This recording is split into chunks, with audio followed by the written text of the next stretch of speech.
اس میں یہ بھی تھا کہ ہر مذہب والا آزاد ہے اپنی عبادت میں، اپنی رسوم اور رواج کو ادا کرنے میں، اس پر کسی طرح کی کوئی پابندی نہیں ہوگی۔ یعنی مسلمان مسجد نبوی میں جا کر نماز پڑھتے ہیں تو وہ مسجد نبوی میں نماز پڑھیں گے۔ اگر کسی کا کوئی سیناگوگ ہے، کسی کا چرچ ہے، یا کسی کا اپنا کوئی عبادت خانہ ہے، کوئی عبادت گاہ ہے، تو وہ وہاں پر جا کر عبادت کرے گا۔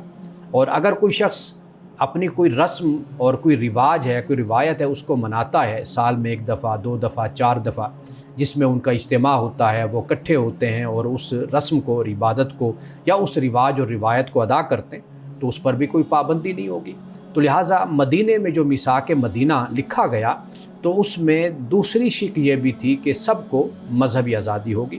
ناظرین کرام، اگر آج کے دور میں ہم دیکھیں تو ہم یہ کہہ سکتے ہیں کہ جو سیکولر تصور ہے کہ مذہبی حوالے سے کسی پر کوئی پابندی نہیں ہوگی، ہر شخص اپنے اپنے مذہب میں آزاد ہوگا اور اس کے مطابق زندگی گزارے گا، لیکن جو سیاسی مسائل ہوں گے، جو اقتصادی مسائل ہوں گے، اس میں مذہب کی بنیاد پر کوئی منافرت اور کوئی فرق نہیں کیا جائے گا۔ یعنی جو ہمارے مشترکہ مسائل ہوں گے وہ معاشرے کی سب اکائیوں کے مسائل ہوتے ہیں، یعنی سیاسی مسائل ہوں، اقتصادی مسائل ہوں، معاشی مسائل ہوں، یا اس کے علاوہ دیگر جو حکومت سے متعلق مسائل ہوتے ہیں اور مختلف اقلیتوں سے یا اکثریتوں سے متعلق ہوتے ہیں۔ میں تو اکثریت اور اقلیت کا لفظ بھی نہیں بولتا، اس لیے کہ پاکستان کو قائم کرنے میں اور پاکستان کو حاصل کرنے میں سب لوگوں نے، ہر مذہب کے ماننے والے نے اس میں حصہ لیا تھا اور اس تحریک میں شامل ہوئے تھے، تو گویا کہ ہم سب پاکستانی ہیں اور ہم نے مل جل کر پاکستان کو حاصل کیا ہے۔ تو لہٰذا جو بھی اکائیاں معاشرے میں اور سوسائٹیوں میں رہتی ہیں، ان کے جو مسائل ہوتے ہیں وہ حل کیے جاتے ہیں اور مذہب کی بنیاد پر کسی قسم کا فرق نہیں کیا جاتا۔ یہی سیکولرزم ہے۔ تو رسول اللہ صلی اللہ علیہ وسلم نے 1400-1500 سال پہلے آپ نے مذہبی آزادی یعنی ریلیجس فریڈم جو ہے وہ آپ نے ہر کسی کو آپ نے دی اور اس پر باقاعدہ معاہدہ ہوا۔ اب اس سے آگے دیکھیے کہ اجتماعی دفاع، رسول اللہ صلی اللہ علیہ وسلم نے فرمایا کہ میثاق میں یہ لکھا گیا کہ اگر کوئی باہر سے کوئی دشمن یا کوئی بھی حملہ کرتا ہے تو تمام لوگ مل کر اس کا دفاع کریں گے۔ آپ اندازہ کیجئے، آج بھی یہ تصور ہم دیکھتے ہیں کہ جب بھی کوئی دشمن حملہ کرتا ہے تو اس ملک کا اور اس وطن کا اور اس ریاست کا دفاع بلا تفریق رنگ، نسل اور مذہب کے سب کرتے ہیں۔ یعنی آج بھی دیکھ لیجئے کہ اگر پاکستان پر حملہ ہوا تو بلا تفریق، یعنی کوئی مسیحی ہے، کوئی مسلمان ہے، اور پھر اس کے علاوہ کوئی پارسی ہے، کسی کا کوئی مذہب، کوئی مسلک ہے، سب لوگوں نے پاکستان کا اور اپنی ریاست اور وطن کا دفاع کیا۔ تو یہ بھی ہمیں بات نظر آتی ہے رسول اللہ کے اس امن معاہدے میں۔ اور پھر اسی طرح داخلی خود مختاری، انصاف اور قانون کی پاسداری، اور پھر فتنہ و فساد کی ممانعت۔ مدینے میں یعنی جو مختلف قبائل تھے، مختلف مذہب کو ماننے والے تھے، فتنہ و فساد کوئی نہیں پھیلائے گا، یعنی ریاست کو چیلنج کوئی نہیں کرے گا، اور اسٹیٹ ود ان اسٹیٹ کوئی قائم نہیں کرے گا، کوئی نان اسٹیٹ ایکٹرز نہیں ہوں گے۔ تو یہ رسول اللہ نے میثاق مدینہ فرمایا۔ اور اسی طرح صلح حدیبیہ 6 ہجری کو جب ہم دیکھتے ہیں تو اس میں ایک شق میں خاص طور پر آپ کے سامنے رکھنا چاہوں گا، وہ یہ کہ وہ شق یہ تھی کہ اگر مکہ سے مسلمان کوئی مسلمانوں کے پاس ادھر مدینے میں آئے گا تو وہ واپس کر دیا جائے گا، اور جو ادھر سے ادھر جائے گا تو اس کو واپس نہیں کیا جائے گا۔ رسول اللہ صلی اللہ علیہ وسلم نے اس شق کو منظور کیا، اگرچہ صحابہ کرام رضوان اللہ تعالی علیہ مجمعین میں بے چینی ہوئی، ظاہری طور پر ایسے نظر آتا تھا کہ یہ شق مسلمانوں کے مفاد کے خلاف ہے، لیکن وقت نے ثابت کیا کہ جو ایک نبی کی بصیرت ہوتی ہے اور جو دانش ہوتی ہے، اس دانش اور بصیرت کا مقابلہ کوئی اور نہیں کر سکتا۔ تو رسول اللہ کی اسی شق کی وجہ سے اتنے مسلمان مکہ میں، یعنی جو مکہ میں جاتا تو وہ وہاں پر رہ کر پھر تبلیغ کرتا، دعوت کرتا، تو بہت ہی کم عرصے میں بہت بڑی تعداد لوگوں کی وہاں پر مسلمان ہو گئی۔ حالانکہ یہ معاہدہ 10 سال کے لیے ہوا تھا، لیکن 10 سال خود کفار و مشرکین نے اس معاہدے سے آ کر دستبرداری کا اعلان کیا کہ یہ مزید ہم اس معاہدے کو آگے لے کر نہیں چل سکتے۔ انہیں ظاہری طور پر یہ نظر آ رہا تھا کہ ہم مسلمانوں سے بدلہ لے رہے ہیں، ان کے لوگوں پر ہم ظلم کریں گے، ان کے ساتھ زیادتی کریں گے، ان کے ساتھ مار پیٹ کریں گے، لیکن رسول اللہ صلی اللہ علیہ وسلم کی نظر دعوت و تبلیغ پر تھی کہ مسلمان جب وہاں پر جائیں گے تو وہاں پر رہ کر پھر کام کریں گے۔ اب آخری معاہدہ جو میں آپ کے سامنے رکھنا چاہتا ہوں وہ رسول اللہ صلی اللہ علیہ وسلم کا اہل نجران سے جو آپ کا معاہدہ تھا۔ یہ یمن کے قریب جگہ ہے اور یہاں پر بہت بڑی آبادی کرسچنز کی، مسیحیوں کی رہتی تھی. تو یہ رسول اللہ صلی اللہ علیہ وسلم کے پاس آئے. اب آپ اندازہ کیجئے کہ رسول اللہ صلی اللہ علیہ وسلم نے سب سے پہلے تو جان و مال کا تحفظ آپ نے یہ لکھا، یہ معاہدہ ہوا. پھر دوسرا مذہبی آزادی، یعنی جو تمہارا عقیدہ ہے، جو تمہارا نظریہ ہے، اس کے مطابق تمہیں اجازت ہے. اور پھر زمینوں کی اور جائیداد کی ان کا تحفظ پھر رسول اللہ صلی اللہ علیہ وسلم نے دیا. اور یہاں پر بھی ایک شک جو بڑی سب سے اہم ہے اور جس سے معلوم ہوتا ہے کہ ایک فراست، ایک سیاسی رہنما کی کیا فراست ہوتی ہے، کہ رسول اللہ صلی اللہ علیہ وسلم نے ان کے ساتھ بھی یہی معاہدہ کیا کہ ہمارا دفاع مشترکہ ہوگا. یعنی اگر تمہارے ملک پر کوئی حملہ کرے گا تو ہم تمہارا ساتھ دیں گے، اور تمہارا دشمن ہمارا دشمن ہوگا. اور اسی طریقے سے اگر کوئی ہم پر حملہ کرے گا تو پھر تم ہمارے ساتھ مل کر اس کے خلاف لڑو گے. وہ دشمن صرف ہمارا نہیں بھی تمہارا بھی دشمن ہوگا. یعنی یہ آپ اندازہ کیجئے کہ یہ رسول اللہ صلی اللہ علیہ وسلم نے خارجی جو سازشیں تھیں اور خارجی جو خطرات تھے ان سے نمٹنے کے لیے اندرونی اور داخلی طور پر آپ نے مضبوط کیا اپنے دفاع کو. اور یہ دفاع کیسے مضبوط ہوا؟ یہ اس طرح مضبوط ہوا کہ صرف مسلمان نہیں، صرف اپنی جماعت نہیں، اپنا گروہ نہیں، بلکہ تمام معاشرے میں رہنے والی تمام اکائیوں کو، تمام گروہوں کو، جماعتوں کو آپ نے متحد کر لیا، تاکہ ان کو یہ معلوم ہو جائے کہ وہ ہمارے ساتھ مل کر جب چلیں گے تو ان کی جان، ان کا مال، ان کی عزت، ان کی جائیدادیں، ان کی زمینیں سب کچھ محفوظ ہو جائیں گی اور وہ امن اور سکون کے ساتھ زندگی گزاریں گے. تو یہ رسول اللہ صلی اللہ علیہ وسلم کے چند معاہدات ہیں جو میں نے آپ کے سامنے پیش کیے ہیں. ناظرین کرام، یہاں وقت ہوا چاہتا ہے ایک بریک کا، ہمارے ساتھ رہیے.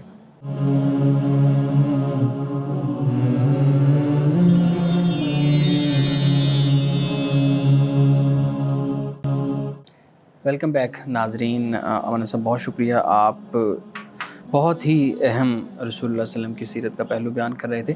میرے خیال میں ایک ریاستی لیول پہ جو سربراہان ہوتے ہیں ان کو اس خاص طور پہ اس سیرت کے پہلو کو بہت ضرور دیکھنا چاہیے. ایک چیز میں حلف الفضول کی آپ بات کر رہے تھے تو اس سے متعلق میں پوچھنا چاہوں گا، پھر صلح حدیبیہ پہ بھی کچھ سوالات ہیں. آپ یہ بتائیے گا کہ یہ ہمارے ہاں بھی ٹورزم بہت زیادہ ہے، باہر ممالک سے لوگ آتے ہیں یہاں، ہم اپنے ملک کے اپنے باشندے وہاں پہ جاتے ہیں تو ہم دیکھتے ہیں کہ بہت سے لوگوں کے ساتھ زیادتیاں ہوتی ہیں، ظلم ہوتے ہیں، خواتین کے ساتھ مسائل ہوتے ہیں. تو یہ جو حلف الفضول ہے یہ بہت اہم پہلو میرے سامنے آیا آپ کی گفتگو سے، کہ کیسے آپ جو ٹورزم ہے اس کو یا مقامی جو تجارت ہے اس کو سٹرونگ کر سکتے ہیں، اس کو مضبوط کر سکتے ہیں اپنے نظام کو حلف الفضول سے سبق لے کر. آپ مزید تھوڑا سا حلف الفضول کو بیان کیجیے گا کہ یہ رسول اللہ صلی اللہ علیہ وسلم کو یہ ضرورت کیوں پیش آئی یہ معاہدہ کروانے کی، تاکہ ہم اس کو لوکلائز انوائرمنٹ میں جب دیکھیں تو پھر ہم بھی کسی قابل ہو سکے کہ ہم اس سیرت کے پہلو سے کوئی سبق لے سکیں. اس کی جو بنیاد بنی حلف الفضول کی وہ یہ تھی کہ مکہ میں باہر سے جو فارنر آتے تھے، یعنی وہ مکی نہیں تھے یا عربی نہیں تھے یا ان کا تعلق وہاں کے قبائل سے نہیں تھا، جب وہ وہاں پہ آتے تو ان کے ساتھ یہ زیادتی ہوتی تھی کہ اگر وہ مال بیچنے آئے ہیں تو ان سے مال لے لیا گیا تو ان کو پیسے نہیں دیے گئے، اس معاملے میں ان کے ساتھ خیانت کی گئی. تو ایسے کچھ لوگ اپنی یہ شکایت لے کر گئے تھے، نوجوانوں کے پاس گئے یا سرداروں کے پاس گئے تو ان کے کئی جگہوں پر سنوائی نہیں ہوئی. تو رسول اللہ صلی اللہ علیہ وسلم اور دیگر جو نوجوان تھے انہوں نے پھر یہ سوچا کہ بھئی یہ جو باہر سے آتے ہیں یہ مظلوم ہوتے ہیں، ان کے ساتھ یہ زیادتی کی جاتی ہے، تو اس کا کسی طریقے سے سد باب کیا جائے. تو جو واقعہ ہمیں معلوم ہوتا ہے وہ یہ ہوتا ہے کہ خود ابو جہل نے کسی کے ساتھ زیادتی کی تھی اور کسی کا حق لے لیا تھا. تو رسول اللہ اپنے انہی نوجوانوں کو لے کر ابو جہل کے گھر گئے تھے. اچھا. اور وہ آپ دباؤ کہہ لیجئے یا جو بھی طریقہ اختیار کیا گیا تو اس سے وہ حق لے کر اس اجنبی کو واپس کیا گیا.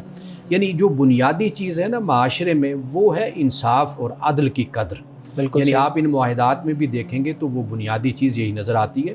رسول اللہ صلی اللہ علیہ وسلم کی سنت احادیث سے پہلے اگر آپ قرآن مجید کی بھی تعلیم دیکھیں گے، رسول اللہ کی جو سیرت ہے، جو سنت ہے، واضح بات ہے وہ قرآن ہی کی تفسیر ہے، اسی کی شرح بن جاتی ہے. تو قرآن مجید نے عدل اور انصاف پر بہت زیادہ زور دیا، یعنی اس پر تو کمپرومائز کبھی مسلمان کو کرنا ہی نہیں چاہیے. یعنی جیسے اب آپ نے بات کی ہے ٹورزم کی اور ان باتوں کی، دیکھیے دنیا میں لوگ کیوں ٹورزم بڑھتا ہے ممالک میں، اس کی بنیادی وجہ یہ کہ ان کو پتہ ہے کہ یہاں پر ہماری جان مال عزت آبرو سب کچھ ہماری محفوظ ہے، یہاں پر ہمیں کسی طرح کا کوئی نقصان نہیں ہوگا، ہمیں کوئی خطرہ نہیں، تو دنیا وہاں پر جاتی ہے اور ریاستیں اس چیز کو یقینی بناتی ہیں۔ آپ صرف یورپ کو نہ دیکھیں، آپ اسلامی دنیا کو دیکھ لیں، مثلا دبئی کو دیکھ لیں، قطر وہاں ہے، پر دبئی کیوں ہے، ٹورزم زیادہ کیوں ہے؟ قطر ہے، دبئی ہے، یو اے ای ہے آپ کہہ لیجئے، اس کے علاوہ آپ ترکی ہے اور ممالک آپ دیکھ لیجئے، وہاں پر لوگوں کے تحفظ، خاص طور پر جو ٹورزم ہے اس پر خاص نظر رکھی جاتی ہے اور اس کے لیے باقاعدہ ادارے بنائے جاتے ہیں، باقاعدہ لوگوں کو تحفظ دیا جاتا ہے۔ تو یہ کام بہت ضروری ہوتا ہے، کیونکہ آپ کے ہاں جو زر مبادلہ آتا ہے، آپ کے ہاں جو ایک جسے کہتے ہیں گردش رہتی ہے معیشت کی، وہ رہتی ہی اسی بنیاد پر ہے۔ لیکن امان صاحب، یہ جو آپ نے اس حلف الفضول کی بنیاد بتائی کہ ابو جہل نے کسی کے ساتھ زیادتی کی تھی، اب ایک طرف ابو جہل کا کریکٹر ہے جو بہت سٹرونگ تھا، اس وقت سردار کی صورت میں تھا، ایک معیشت دان کی صورت میں تھا، ایک بزنس مین کی صورت میں تھا، جبکہ دوسری طرف مکہ کے یا عرب کے وہ نوجوان جیسے رسول اللہ صلی اللہ علیہ وسلم تھے یا باقی نوجوان تھے۔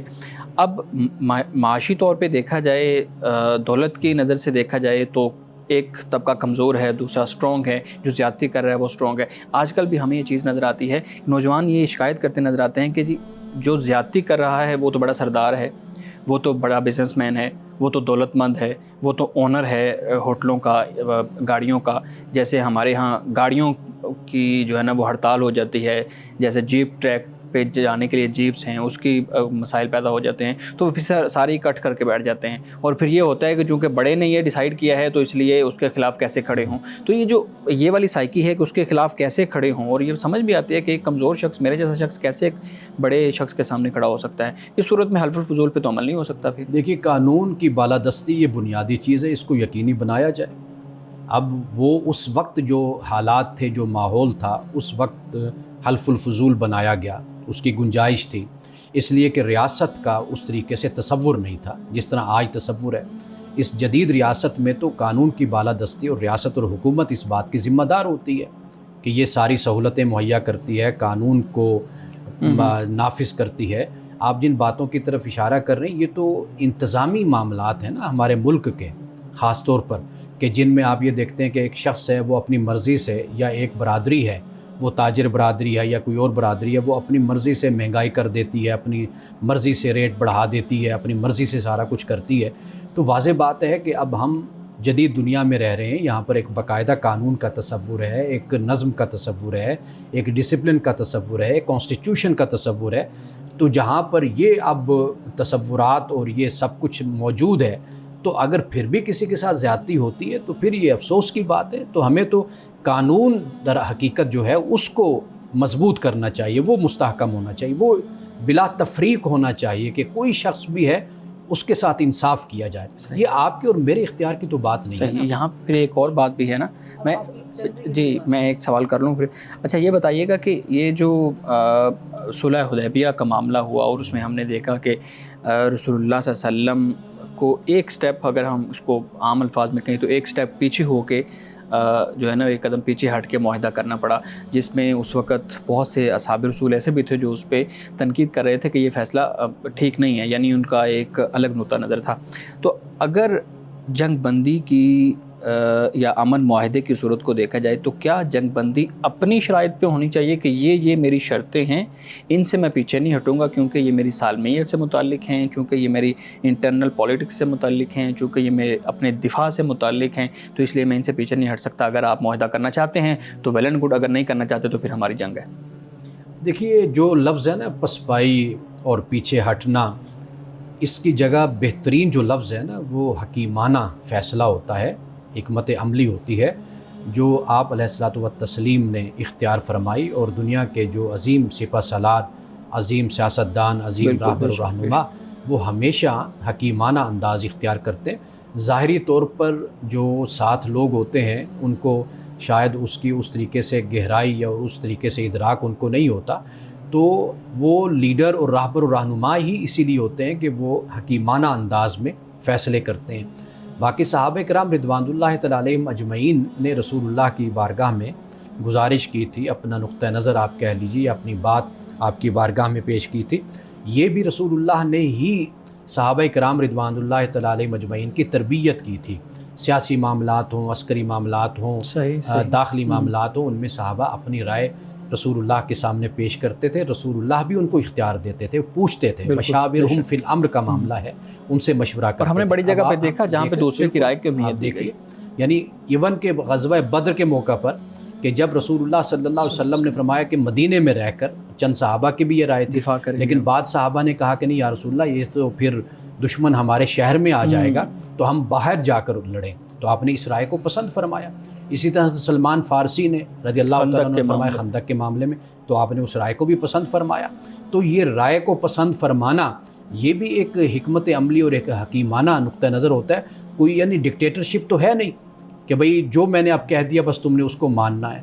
جو اللہ کا حکم ہے وہاں پر تو سب سر تسلیم خم کرتے ہیں۔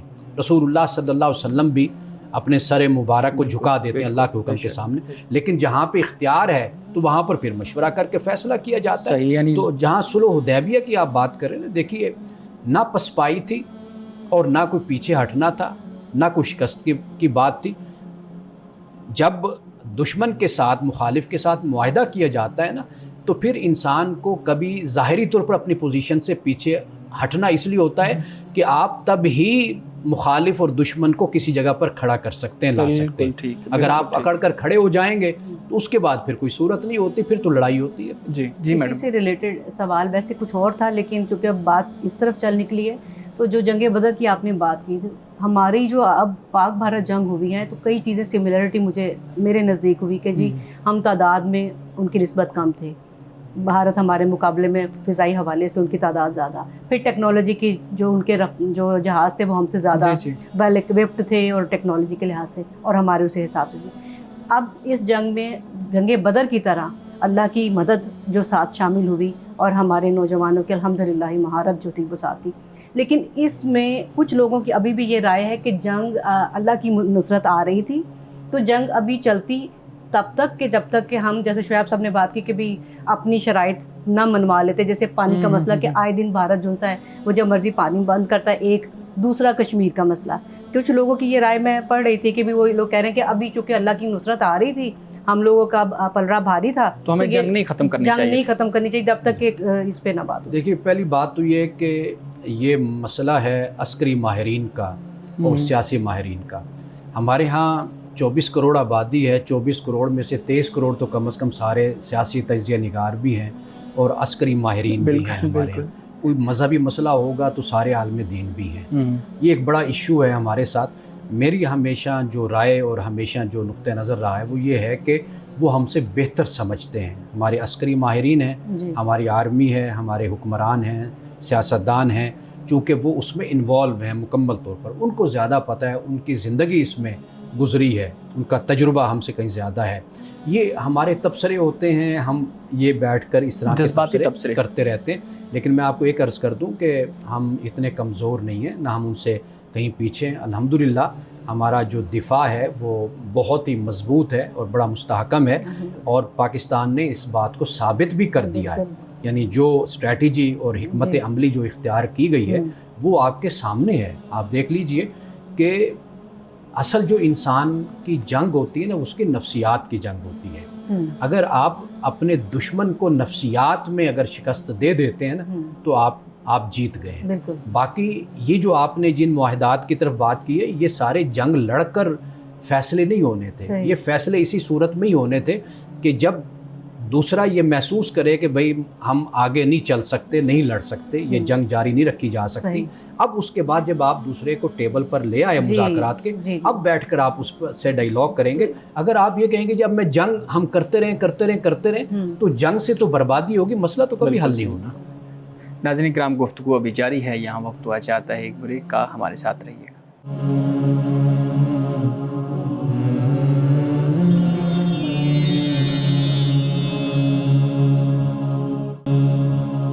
پروگرام میں ایک دفعہ پھر خوش آمدید۔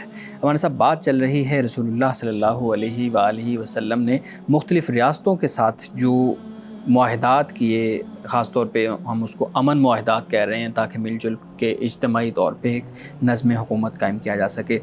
سوال یہ ہے کہ اگر دو فریق جنگ بندی پہ معاہدہ کر لیتے ہیں اور اس کے بعد کوئی ایک فریق توڑ دیتا ہے اس معاہدے کو، کسی بھی صورت میں توڑ دیتا ہے، وہ کسی ایک شک کی خلاف ورزی کر دیتا ہے یا کوئی ایسا اقدام کر لیتا ہے جو ڈائریکٹ تو وہ کوئی ایسا اقدام نہیں لگ رہا کہ وہ معاہدے کو توڑ رہا ہے، لیکن کہیں نہ کہیں اس سے یہ فیل آ رہی ہو کہ یہ اسی چیز کا ایک مظہر ہے، تو اس صورت میں کیا کرنا چاہیے؟ رسول اللہ صلی اللہ علیہ وآلہ وسلم کی سیرت سے ہمیں یہ ریلیٹ کر کے بتائیے گا کہ رسول اللہ صلی اللہ علیہ وسلم کا طریقہ کار کیا ہوتا تھا جب کوئی ایک فریق ایسا کرتا ایک تھا. تو سورۃ الانفال میں اللہ سبحانہ و تعالیٰ نے یہ فرمایا وَإِن جَنَحُوا لِلسَّلْمِ فَاجْنَحْ لَهَا وَتَوَكَّلْ عَلَى اللَّهِ، کہ اگر وہ جھک جاتے ہیں یعنی صلح پر آمادہ ہو جاتے ہیں تو تم بھی صلح پر آمادہ ہو جاؤ. یعنی اس اختلاف میں یا اس سوچ میں مت پڑو کہ یہ ان کی کوئی چال ہو سکتی ہے کہ وہ صلح کرنا چاہتے ہیں یا ہمارے ساتھ یہ قرآن نے کہا ہے کہ اگر وہ صلح کے لیے آمادہ ہوتے ہیں تو تم بھی ان سے صلح کر لو، چاہے جتنی مرضی کچھ تمہارے پاس بھی- پاور ہو. کچھ بھی صورتحال یعنی تم ایک صورت میں یہ چاہ رہے ہو کہ ہم پتہ نہیں کیا کر دیں گے، اس کے باوجود بھی صلح پہ ہر آمادہ ہو صورت میں، یعنی جب وہ صلح پر تیار ہیں تم صلح پر تیار ہو جاؤ. جاؤ. بالکل صحیح. مزید ان پر ظلم کا لفظ تو نہ کہیں، یعنی ان پر کوئی حملہ اور ان کے ساتھ آگے بڑھنا، یعنی اب یہ نہ ہو. ٹھیک ہے. ان کی طرف سے جھکاؤ ہو گیا تو تم بھی جھک جاؤ. اور پھر آگے اللہ نے جو فرمایا نا وَتَوَكَّلْ عَلَى اللَّهِ، اللہ پہ توکل کرو. یہ اس لیے فرمایا کہ کیونکہ بعض لوگ پھر یہ سوچتے ہیں کہ پتہ نہیں ان کی کوئی چال نہ ہو، یہ ہمارے ساتھ کوئی دھوکہ نہ کریں، تو اللہ نے کہا نہیں وَتَوَكَّلْ عَلَى اللَّهِ، تم بھی جھکو اور تم بھی امن کے لیے تیار ہو جاؤ اور اللہ پہ تم توکل کرو. ایک تو یہ بات بیان ہو گئی. دوسری بات یہ ہے کہ دشمن یا مخالف جو بھی ہو نا اس کو موقع دیا جاتا ہے، دیکھا جاتا ہے. پھر اس کے بعد جب باہمی مشورے کے ساتھ یہ طے کر لیا جائے نا کہ اب اس کے علاوہ کوئی اور حل نہیں ہے، حملے کے علاوہ، اٹیک کے علاوہ یا اقدامی جو آگے بڑھنا ہے اس کے علاوہ کوئی اور حل نہیں ہے، تو پھر اس کا فیصلہ کیا جاتا ہے. یہ آپ یوں کہہ لیجئے کہ یہ جو صورتحال ہے نا یہ اصل میں یہ طے کرتی ہے کہ بھئی اب کیا آگے معاملہ کیا جائے اور کیا فیصلہ آگے ہو. تو ہم رسول اللہ صلی اللہ علیہ وسلم کی سیرت کی روشنی میں بھی ہم دیکھتے ہیں نا تو ہمیں یہی بات آپ کی نظر آتی ہے، یعنی کہ آپ آخری حد تک آپ نے کوشش کی کہ بھئی آپ حملہ نہ کریں، آپ مقابلہ نہ کریں، برداشت کریں، اعراض کریں، یہاں تک کہ خود مسلمانوں کا بھی نقصان ہوا. بہت سی صورتیں ایسے ہمارے سامنے آتی ہیں، واقعات آتے ہیں کہ جس میں مسلمانوں کو نقصان پہنچا، لیکن آخری حد تک صبر کیا گیا. پھر اس کے بعد حملہ ہوا، پھر مقابلہ ہوا. امان صاحب کبھی آپ صلی اللہ علیہ وسلم کی طرف سے جو کیے گئے معاہدے تھے، یعنی کبھی رسول اللہ صلی اللہ علیہ وسلم کی طرف سے تو نہیں کوئی معاہدہ ٹوٹا؟ کبھی ایسا نہیں ہوا. رسول اللہ صلی اللہ علیہ وسلم نے اس کی ہمیشہ پابندی فرمائی، اور یہاں تک پابندی فرمائی کہ اگر کوئی اپنا نقصان بھی ہو گیا وقتی طور پر تو اس نقصان کو آپ نے برداشت کیا، اور صحابہ کو بھی اسی بات کی تلقین فرمائی. اور آج ہم مسلمانوں کو بھی اسی بات کی تلقین ہے کہ کبھی بھی معاہدہ نہ توڑا جائے. پہلے تو فہم و فراست کے ساتھ معاہدہ کیا جائے، پھر معاہدہ نہ توڑا جائے، اور دوسری اقوام کے ساتھ کبھی ظلم اور زیادتی کا رویہ نہ اختیار کیا جائے. ایک سوال اور کر سکتے ہیں؟ جی پلیز. جیسے ہم میگنا کارٹا کی بات کرتے ہیں کہ یورپی ممالک نے اپنی آپ کو پروٹیکٹ کرنے کے لیے جو کچھ بھی ان کے مطلب تھی کہ بھی خواہشات یا مقاصد یا ایجنڈا جو تھا انہوں نے یہ معاہدہ کیا. ہم لوگ ان لوگوں سے نصیحت ایشیائی ممالک نہیں لے سکتے ہیں کہ ہمیں بھی اب ایک موقع ملا ہے کہ ہم ٹیبل ٹاک پہ آ رہے ہیں، بھارت کے ساتھ ہمارے مذاکرات ہوں انشاءاللہ ہوں، اور ہم بھی کوئی ایسا پلان بنائیں کہ یہاں پہ اس خطے میں امن بھی ہو اور ترقی بھی ہو.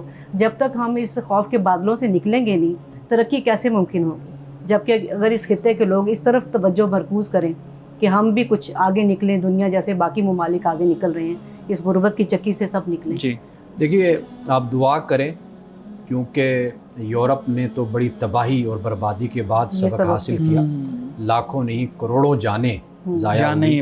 آپ جانتی ہیں پہلی عالمی جنگ ہے، پھر وسائل بھی گئے، جانیں بھی عالمی جنگ ہے.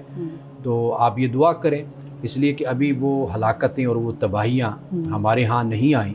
اگر ہم اس سے پہلے سمجھ لیں اور سبق حاصل کر لیں تو ہم ایک ترقی کی طرف قدم بڑھا سکتے ہیں. میں نے تو یہ بات لکھی ہے اور بولی بھی ہے کہ جو دوست ممالک ہماری صلح کروا رہے ہیں انہی دوست ممالک سے بھی گزارش کی جائے کہ اس صلح کے بعد کا جو معاملہ ہو کہ ہم ایک دوسرے کے ساتھ اچھے طریقے سے چل سکیں. پکی تعلیم صلح کا جس کو شعبہ کہتے ہے, ہیں, پکی سائنس صلح کا شعبہ ہے, ٹیکنالوجی کا جی شعبہ جی ہے, جی تجارت ہے, جی اس میں بھی کوئی اس طرح کے معاہدات طے کروا دیں یہ دوست ممالک کہ ہم, اور یہ بھی طے کروا دیں کہ اتنے سالوں کے لیے ہاں ہم یہ جنگ اور اس طرح کے معاملات اس پر ہم کچھ نہیں کریں گے.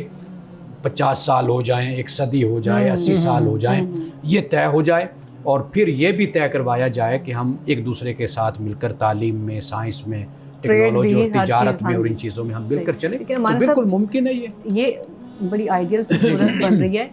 کیا یورپ کے ممالک یا کچھ اور ممالک کہ جو اس وقت ہمارے لیے ثالثی کا کردار تو کر رہے ہیں, لیکن کیا وہ یہ چاہیں گے کہ ادھر بھی اس طرح صورتحالوں کے ترقی کریں, اور وہ جو ترقی کی دوڑ میں یعنی کہ وہ ان لوگوں کے برابر ہم آ جائیں, کوئی ہمیں اس سطح پہ دیکھنا چاہے گا؟ ہم اس کا جواب بریک کے بعد لے لیتے ہیں. ناظرین کرام, گفتگو ابھی جاری ہے, یہاں وقت ہوا چاہتا ہے ایک بریک کا, ہمارے ساتھ رہیے.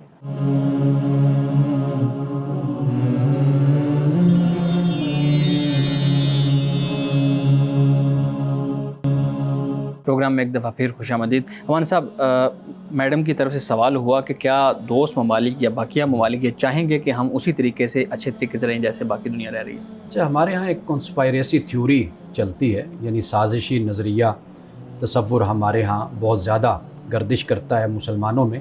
میں یہ گزارش کروں گا کہ دنیا میں جو مقابلہ ہے نا وہ تعلیم, سائنس اور ٹیکنالوجی کا ہے, اور آج کی دنیا ایک دوسرے کے ساتھ اتنی جڑی ہوئی ہے اپنے مفاد میں کہ اگر ہم ترقی کریں گے نا تو دنیا کو اس سے کوئی بھی خطرہ نہیں ہوگا, بلکہ دنیا اس سے خوش ہو کر ہمارے ساتھ مل کر چلنا پسند کرے گی.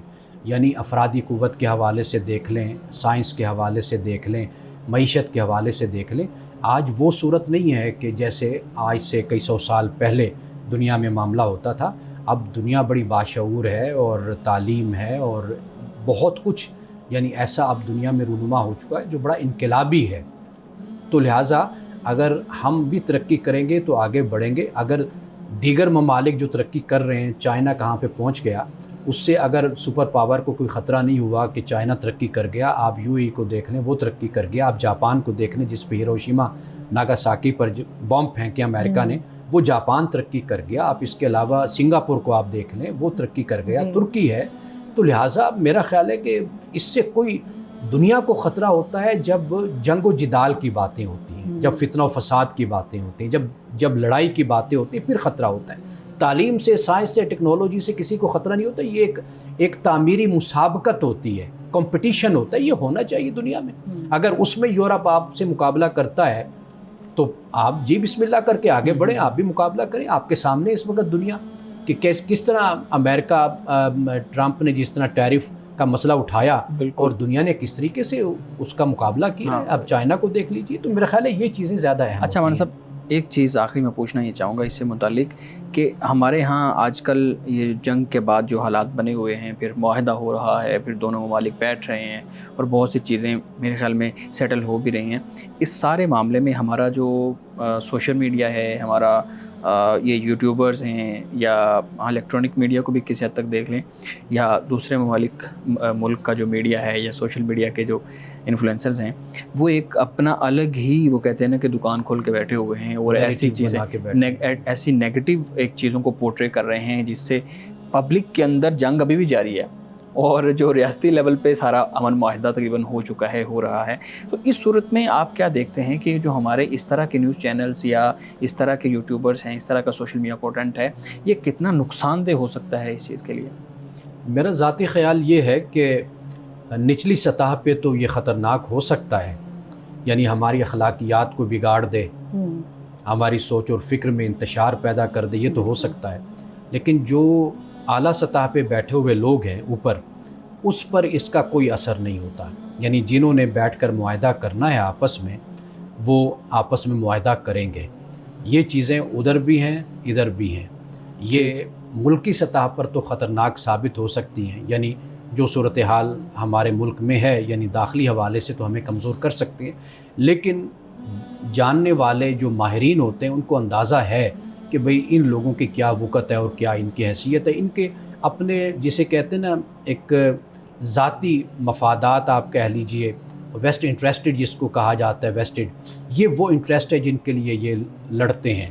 تو لہٰذا جو اوپر بیٹھے ہوئے لوگ ہیں ان کی صحت پر یا ان کے فیصلوں پر، حکمتوں پر، حکمت عملی پر تو کوئی اثر نہیں پڑتا، لیکن ہاں سیاسی حوالے سے ان چیزوں کے بڑے اثرات اس حوالے سے ہوتے ہیں کہ جب عوام کا دباؤ بڑھتا ہے، عوامی دباؤ، اور وہ جو رجحان یا نیریٹو بنتا ہے وہ انہی لوگوں کی وجہ سے بنتا ہے، اس کے بڑے پھر خطرناک نتائج یہ نکلتے ہیں کہ پھر کئی دفعہ حکومتیں مجبور ہو جاتی ہیں نفرت کی آبیاری میں اور تشدد کی آبیاری میں اور منافرت اور تعصب کو پھیلانے میں. یہ بڑا ہی خطرناک پہلو ہو جاتا ہے. صحیح. امان صاحب، معاہدات کی بات ہوئی تو آپ صلی اللہ علیہ وسلم کے جو معاہدات تھے اس سے بین المذاہب جو ہے ہم آہنگی کا کیا سبق ملتا ہے ہمیں؟ سب سے بڑا سبق ہی یہی ملتا ہے. یعنی آپ معاہدات دیکھ لیجئے، میثاق مدینہ، یہود و نصارہ وہاں پر موجود ہیں. اس کے علاوہ دیگر جی جو قبائل ہیں یا حلقے ہیں یا جماعت یا گروہ وہ بھی اس میں شامل ہیں. اسی طریقے سے آپ اہل نجران سے جو معاہدہ ہو رہا ہے اس کو بھی آپ دیکھ لیجئے کہ وہاں پر جو ان کے ساتھ معاہدہ ہوا اس میں بھی یہی بات ہمیں نظر آتی ہے. اسی طرح جو تیسرا معاہدہ ہے صلح حدیبیہ، یعنی آخر مشرک تھے، کافر تھے، جو بھی تھے تو وہ ایک کسی مذہب کے پیروکار بن جاتے ہیں نا، شرک کے مذہب کے پیروکار. تو لہٰذا ایک لحاظ سے وہ جو امن حاصل کیا گیا اور اس امن کے دوران ایک اپنی تعمیر کی گئی یا ایک دعوت کا ماحول بنایا گیا، تو اس میں آپ دیکھ لیجئے کہ ہر کسی نے اپنے آپ کو سیکیور محسوس کیا، یعنی انسیکیورٹی نہیں ہوئی. تو یہ وہ ماحول ہوتا ہے جس میں بین المذاہب مکالمہ کہہ لیجئے، گفتگو کہہ لیجئے، وہ آگے بڑھتی ہے. صحیح. ناظرین کرام، اس دعا کے ساتھ اپنے پروگرام کا اختتام کریں گے. اللہ رب العزت حسن کلام اور تاثیر کلام عطا فرمائے، ہماری زبان کی گروں کو کھول دے اور سننے والوں تک خیر کا پیغام پہنچے. اجازت دیجیے. خدا حافظ.